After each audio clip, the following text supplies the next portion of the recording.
हाल ही में झारखंड सरकार ने 1932 खतियान के आधार पर स्थानीय नीति को कैबिनेट से मंजूरी दी है, जिसके बाद राज्य भर में जश्न का माहौल है। लेकिन लोगों के मन में सिर्फ यही सवाल है कि आखिर विशेष विधानसभा सत्र कब आहूत की जाएगी। आप सभी को जानकारी दे देंगे कि 29 सितंबर को कैबिनेट की बैठक है, जिसमें सभी की निगाहें फिलहाल टिकी हुई है कि आखिर विशेष विधानसभा सत्र को लेकर क्या कुछ चर्चाएं होगी। लेकिन इसको लेकर माले विधायक विनोद सिंह ने भी सीधे शब्दों में कहा है कि फिलहाल 1932 खतियान के आधार पर स्थानीय नीति और ओबीसी आरक्षण को लेकर जो कैबिनेट से मंजूरी मिली है, उसको लेकर भी विशेष विधानसभा सत्र आहूत करने की यहां पर जरूरत है। आइए सुनाते हैं कि माले विधायक विनोद सिंह ने इन मुद्दों पर क्या कुछ कहा है। बिल्कुल विशेष सत्र ला करके सरकार को एक्ट लाना चाहिए और उसमें, और ये कोई पहली बात नहीं, झारखंड अलग राज्य बनता है इसलिए कि लोगों को अधिकार और बेहतर हों, इनरिच हों। लेकिन यहाँ उल्टा हो गया कि राज्य से पहले तो राज्य के थर्ड फोर्थ के नागरिकों में खतियानी नागरिकों की गारंटी थी, राज्य बनने के बाद से वो अधिकार और सीमित हो गए।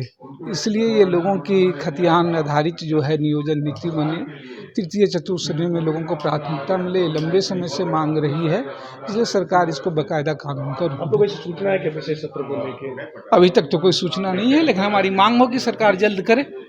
तो इस वक्त आप सुन रहे थे माले विधायक विनोद सिंह को, जिन्होंने सीधे शब्दों में कहा है कि जब कोई राज्य का गठन होता है तब काफ़ी उद्देश्य के साथ होता है ताकि वहाँ के नागरिकों को उनका हक और अधिकार मिल सके। साथ ही साथ उन्होंने कहा है कि जब राज्य का गठन नहीं हुआ था तब तृतीय और चतुर्थ वर्ग की नौकरियों में खतियानी नागरिकों को जॉब की गारंटी हुआ करती थी, लेकिन अब तमाम जो मूलभूत सुविधाएं उन लोगों को मिलती थी अब कहीं ना कहीं उन्हें नहीं मिल रही है, जिसको लेकर वो काफ़ी परेशान है और लगातार 1932 खतियान को लेकर आवाज़ बुलंद कर रहे हैं। तो सरकार को विशेष विधानसभा सत्र आहूत करने की जरूरत है, चूंकि दो महत्वपूर्ण विधेयक यानी कि 1932 खतियान के आधार पर स्थानीय नीति और ओबीसी को 27% आरक्षण कैबिनेट से तो मंजूरी मिल गई है, लेकिन अभी फिलहाल विधानसभा से उसे पारित करने की जरूरत है। आइए सुनाते हैं कि इसको लेकर कांग्रेस के प्रवक्ता राकेश सिन्हा ने क्या कुछ कहा है।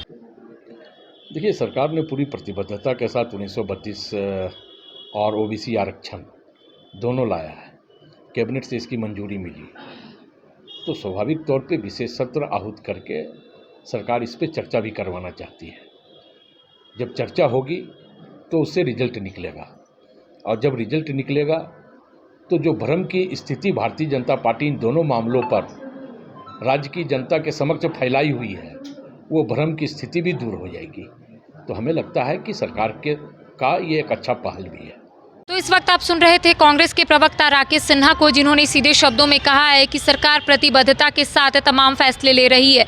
जैसे 1932 खतियान के आधार पर स्थानीय नीति और ओबीसी को 27% आरक्षण को कैबिनेट से मंजूरी मिल गई है, और साथ ही साथ सरकार भी ये चाहती है कि जल्द से जल्द विशेष विधानसभा सत्र आहूत हो जाए। उन्होंने भारतीय जनता पार्टी पर निशाना साधते हुए कहा है कि भारतीय जनता पार्टी भ्रम की स्थिति उत्पन्न कर रही है, लेकिन जब विशेष विधानसभा सत्र आहूत की जाएगी तब राज्य में जो भ्रम की स्थिति उत्पन्न हुई है वो दूर हो जाएगी। अपने कैमरा पर्सन के साथ मैं करिश्मा सिन्हा, न्यूज़ 22 रांची।